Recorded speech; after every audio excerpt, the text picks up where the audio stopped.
আসসালামু আলাইকুম। আমার কাছে একটা ভাইয়া জানতে চেয়েছে যে আপা, আমি আমার তালাকপ্রাপ্ত স্ত্রীকে নতুন করে বিয়ে করেছি এবং নতুন দেনমোহরানা ধার্যও হয়েছে। এখন সে বারবার পূর্বের দেনমোহরানা আমার কাছে ফেরত চাচ্ছে। আমার তো ওর সাথে নতুন করে বিয়ে হয়েছে এবং নতুন দেনমোহরানা ধার্য হয়েছে, তাহলে আমি কি পূর্বের দেনমোহরানা দিতে বাধ্য? খুব সহজ করে বলি ভাইয়া, আপনার স্ত্রীকে আপনি তালাক দেওয়ার পরে আপনি যে নতুন চুক্তিটা করেছেন সেটা নতুন দেনমোহরানা নিয়ে।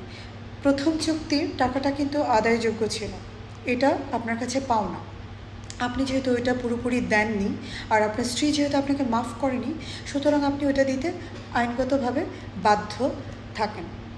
আপনার স্ত্রীকে যদি আপনি না দেন, তাহলে সে কিন্তু আদালতের আশ্রয় নিয়ে আপনার কাছ থেকে সেটা আদায় করতে পারে।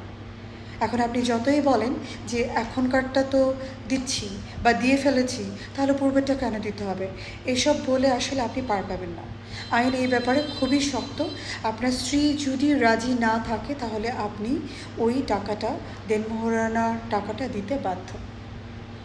ভালো থাকবেন। আশা করি আপনি আপনার উত্তর পেয়ে গেছেন।